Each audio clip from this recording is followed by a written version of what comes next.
Greetings, travelers. This is Peter Svidler doing a recap video of round 3 of 2018 Berlin candidates for Chess 24. The choice of game for this video is maybe the easiest we've ever had to make for highlights videos. I will be covering the game between Levon Aronian and Vladimir-Kramnik, and I could give a whole big speech about why this game is so impressive and why it was such an easy choice, but that would be spoiling it somewhat, so I think I should show you the board and start talking about moves played. So let's do that. And you have to actually start annotating from move 1 in this case, which is a rare occasion in games between players who played so much against each other. But Levon did something which is very, very unusual for him, and the reasons for that you could sort of understand, but it was still a very surprising decision, which ended up, I think, quite clearly backfiring.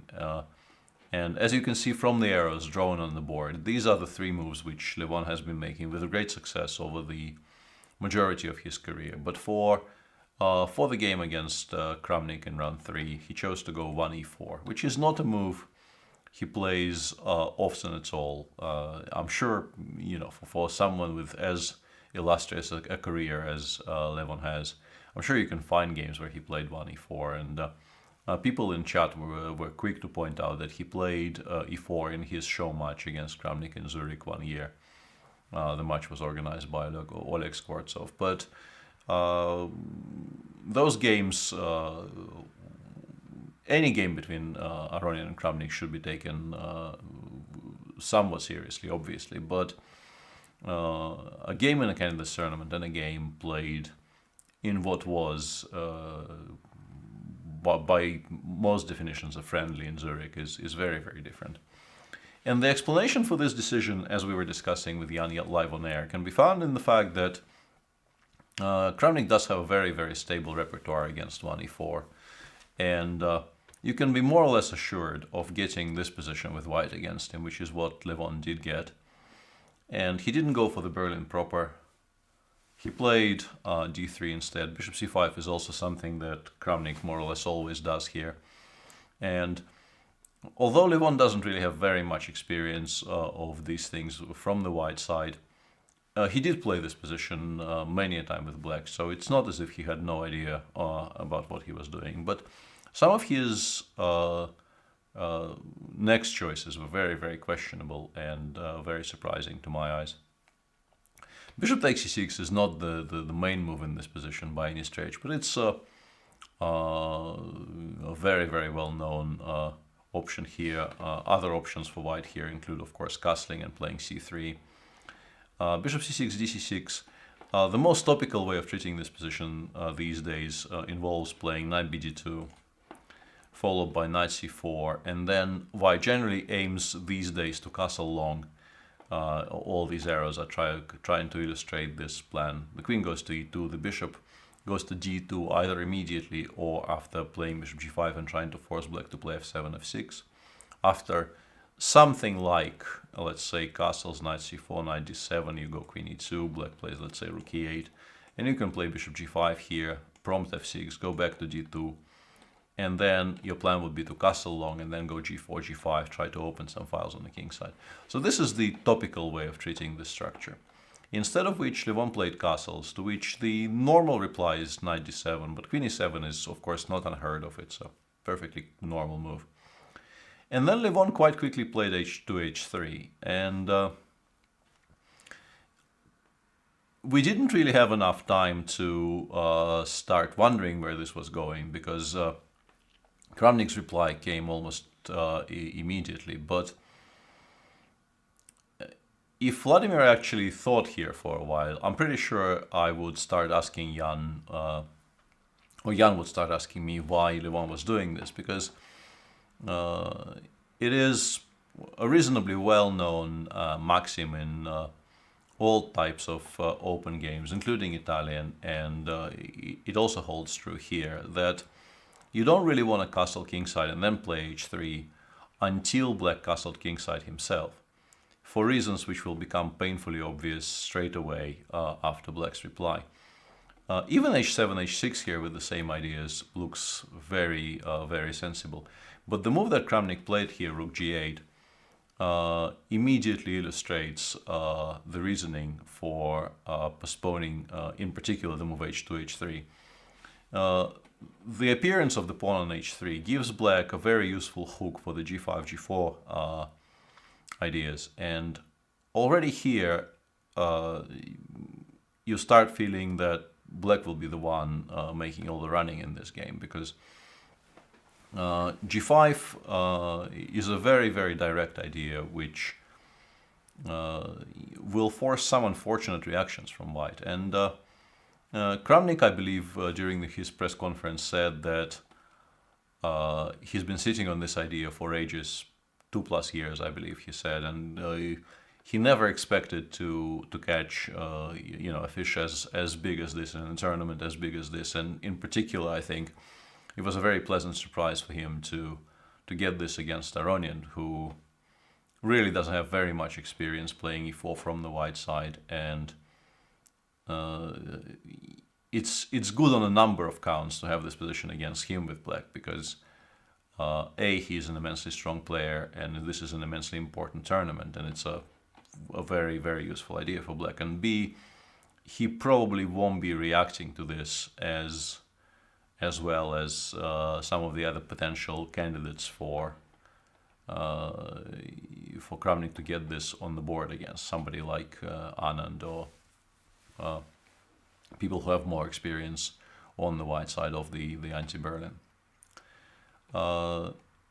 G5 is such an immediately strong threat that Levon's reply, king h1, I thought was very, very sensible, sidestepping the g file and preparing to actually capture on g5 if the move is still played.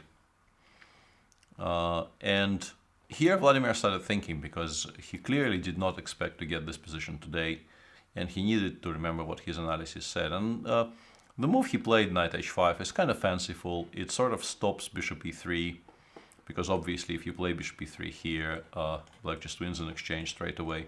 And bishop e3 is very much part of white's plans in this position in order to diffuse black's potential attack on the king's side. So it definitely is a sensible idea. But what is even stranger about the whole thing from Aronian's point of view is that knight h5 appears to be a novelty if you include correspondence games in your searches. But even the move that people played in correspondence games on a number of occasions, so very, very natural move h7, h6, which with the inclusion of rook g8 and king h1 makes a lot of sense.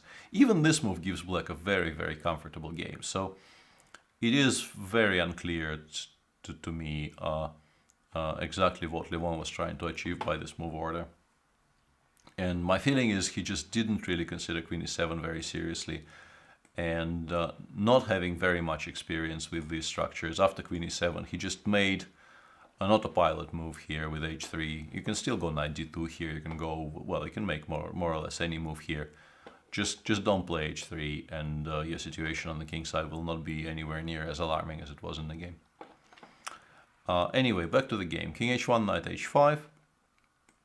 And here, that was my opinion during the game. And it's a little bit harsh, but I sort of stand by it. I think the move Lev made here, which he made after a reasonably long thing, is potentially the final turning point. Of course, his play could be improved later on, but I think it set the tone for the rest of the game. From that moment on, it would be very, very difficult for him to recover. After a very long thing, he played c2, c3 here, preparing d4. But I feel that this is, first of all, it's very, very slow and just not direct enough. And secondly, he badly needs pieces in play here as white. And this is why during the live broadcast, I was advocating playing knight c3, just to develop a piece. If black does nothing, maybe we can play d4 in some positions. Maybe we can go knight e2 and then bishop e3, protecting the g3 square.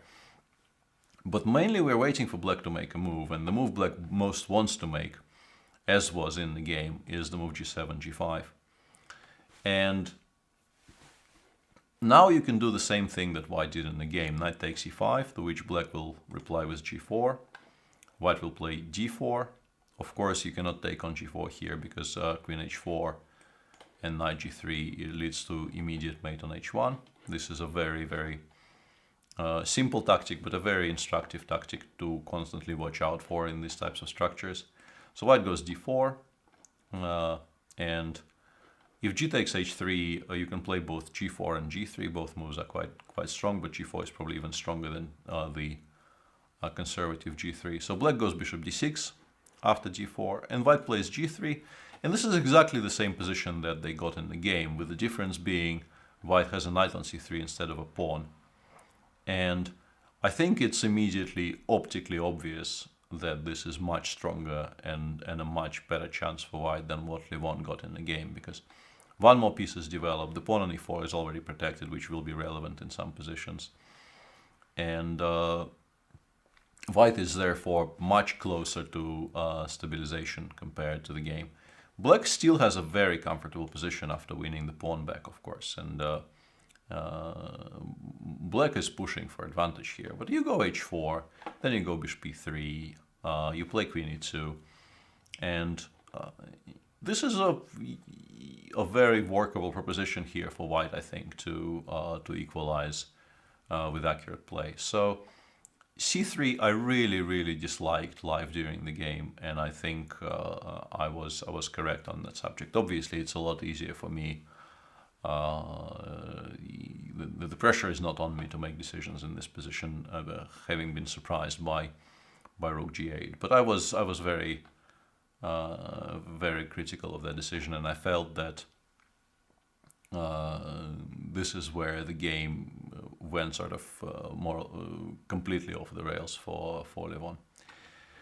Black played g5 as expected. Knight takes e5. If white goes d4, bishop d6 is a bit too fanciful, and simple chess, taking, and playing bishop b6 is strong and leads to positions which are very nice for black here. Black is quite clearly better here because white continues having to deal with a very strong threat of g4, and if you have to make moves like knight h2, let's say knight f6, e5, knight d5, I think it's reasonably clear that black is in charge here, and yeah, it's not pretty. Although it probably was an improvement over what Levon got in the game. He played knight takes e5. Black replied with g4, d4, bishop d6. And here, once again, it's difficult to suggest improvements. g3, the move that Lev made, I think, is very natural. It leads to very poor positions for white, but it was the main move we were considering during the live broadcast as well. I don't want to be critical of that decision, because you want to be prepared for gh3, and with the pawn still on g2, black always has the option of playing gh3 and forcing white to play g3 next move. By doing this here, at least white stops this threat. And here, Vladimir took a very practical and a very good decision, I feel. We were looking at various options here. You can play f6 here, which is not a bad move, although it's probably not great here. You can also just go bishop e6, something that was suggested by our viewers in chat. And this move is actually quite good.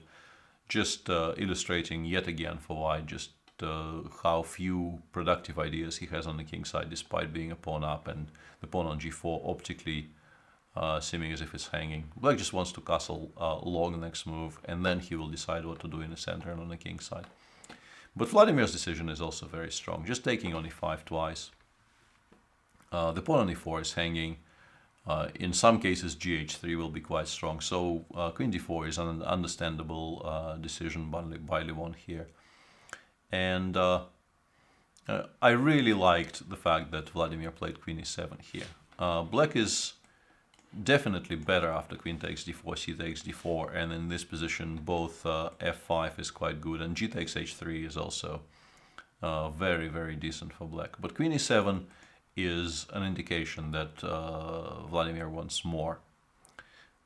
because with the queens on, white needs to be very, very careful so as not to get under direct attack on the king side, and this is what happened in the game.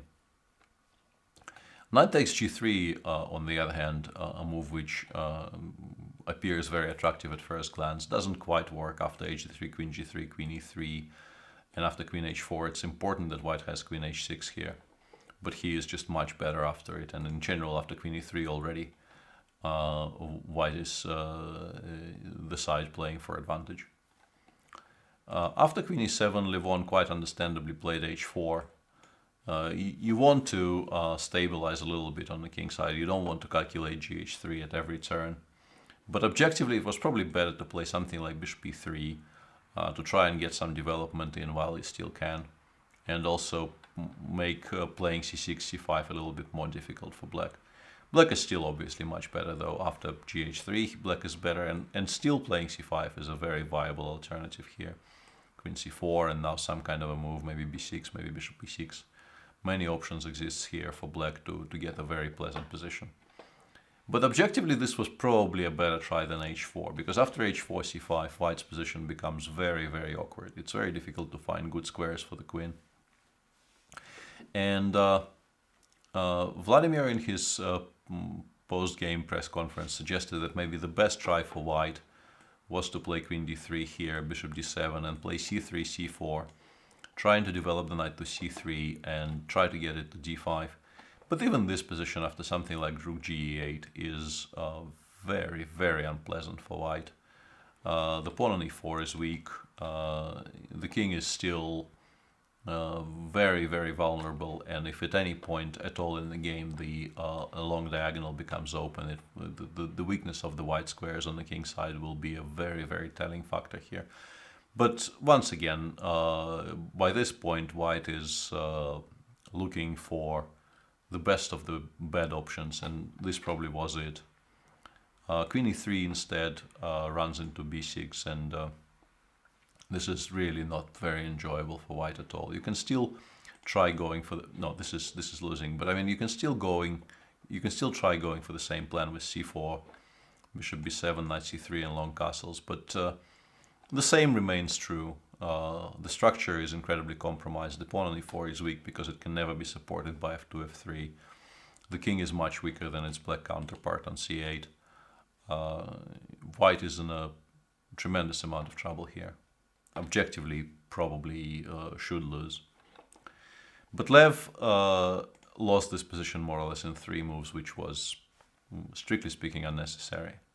He played queen c4, hoping to win some tempi by attacking this pawn on c5 later. Vladimir replied by bishop e6. Lev gave a check on b5, which optically looks like a decent idea, because forcing black to play c6 and then playing queen a4, it does look like you are creating issues for black and making it harder for black to castle queenside. But unfortunately, this just loses to a very, very strong option for black here. You need to find the move f7, f5.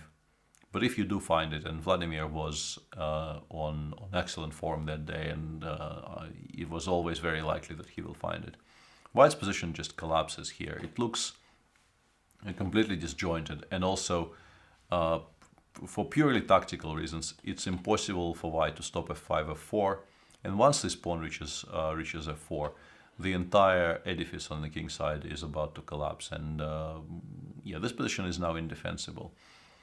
I don't know exactly what Lev missed. Generally speaking, you have to say that this was far from a well-played game by him, and I'm not sure if he just didn't consider f5 at all, or if he missed that after e takes f5, knight takes g3, she gets mated. This is not a difficult tactic to find in general. I think Lev would find this 99 times out of 100. Fg3, bishop d5 check, and after king g1, queen e2, black just gives mate on the king side. But many things, I would even go as far as to say most things in this game went wrong for Lev, and yeah, after f5, there's really no helping white from this point onwards. After some thought, left played bishop g5 to hoping to at least win some material before black starts his attack, but it's not really a lot of material. Rook check g5 is an only move here for black which is any good, but it's an easy move to make. Hg and then f4, and black only sacrificed an exchange here, and if you just look at the activity of the pieces, and if you look at those pieces on a1 and b1, which are very, very far from participating in the game and will in fact continue on those squares until the end of the game, it's obvious that this position is completely indefensible.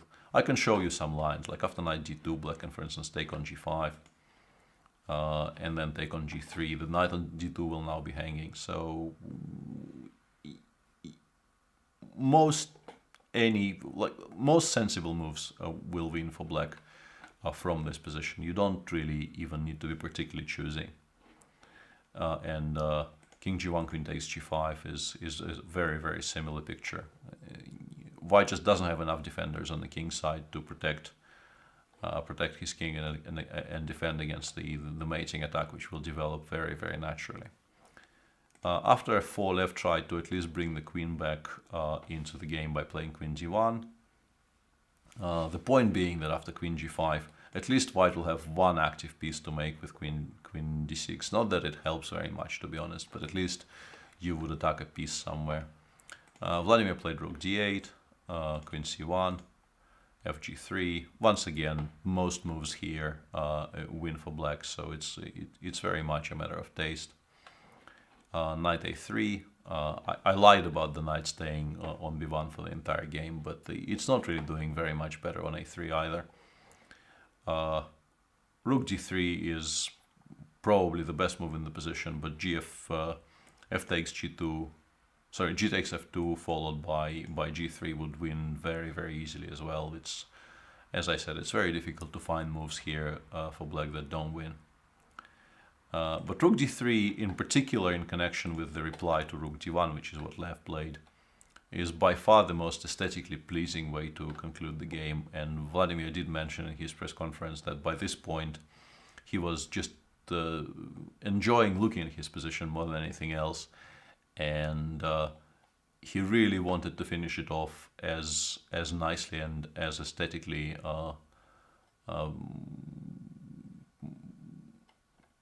as well aesthetically as possible, and this is why he said he started analyzing the move that he made in this position. Once again, most moves here win. Rook f3 wins very easily. I think taking on d1 and taking on f2 is also completely winning, and these things don't even need to be explained. You just need to have one look at this position to know how it's evaluated. But the move Vladimir played is a very, very nice move nonetheless. He played bishop d5 here. The most obvious point being that, and I think the way Vladimir was kind of hoping to finish this game was rook takes d3, queen takes f4, f3, and of course queen takes d3 is also made in a very few moves, but gf3 is nicer. Rook e3, f2 discovered, check, rook e4, and bishop takes e4. And black gives mate being a full queen down. Actually, more than a full, more than a queen and exchange down in this position. So this is a very picturesque position. You don't really see very much outside of historic books, and you don't really expect this to be an illustration of a game played between two extremely strong players in a kind of this tournament in 2018. Lev decided to dodge that, but the final position in the game was very picturesque nonetheless. He played f3. Once again, most things win very fast here. But gf3, once again, inviting the same line, rook d3, queen e4 would be a transposition, is what Vladimir chose. E takes d5. And here I was making a case for playing f2, which is made in a few moves as well, but Vladimir found a much more beautiful way to conclude the game. He played queen e2 here. which I actually on the live show said it's still possible to blunder for black here. For instance, you can play queen e2 and allow rook e1. But this is mate in 5 for black. Black goes g2 check, and this is where Levon resigned, realizing that if he goes king h2, which is really the only sensible move in the position, black will play g1, promoting it to a queen. You take, black plays f2 check. The queen is still tied and cannot go anywhere, but this no longer has any relevance. King h1, and now the most beautiful mate possible, although most things are made here, is to play rook h3 check, and after king g2 you promote the queen to f1 with a double check and mate. Very, very nice position. Most of us would like to be a diagram to one of our games. And that concludes the game between Levon Aronian and Vladimir Kramnik. So let's switch to the other view. Although now that I pressed this button, let's keep it like this. And this game obviously has huge significance in terms of the tournament situation. Levon Aronian, who many people I think named among their pre-tournament favorites, will be obviously very, very dissatisfied with how this game went. And the rest day, which is tomorrow, will be, I think, quite useful for him to try to just shake it off and return to some kind of a mental equilibrium, because a loss like this with the white pieces, where you were more or less out of the game by move 15, well, 18 definitely, 15 arguably, will be a very bitter pill to swallow. Whilst on the other hand, Vladimir Kramnik is playing very, very fresh chess, and also, in as much as there is luck in chess, he is also getting fortunate, because finding a customer for a novelty like rook g8 in a tournament of this magnitude is the clearest illustration of what quote unquote luck is in chess. It's not exactly luck, but these things need to fall your way to for you to have as explosive a start as he's had in this tournament. He's playing well. He's also getting some help in the shape of dubious decisions by his opponents, and he is in the sole lead after round 3, before the first rest day, on 2.5 out of 3, playing very fresh, very nice chess. Two people who played a very, very interesting game in round 3, Fabiano Caruana and Shahriar Mamedjarov, are half a point behind Vladimir Kramnik on 2 out of 3. The next round is on Wednesday, so tune in on Wednesday, 3 p.m. Central European, for more coverage of the Candidates Tournament in Berlin on Chess24. And I hope you enjoyed this video. This has been Peter Svidler with the recap video of round 3. Thanks for watching.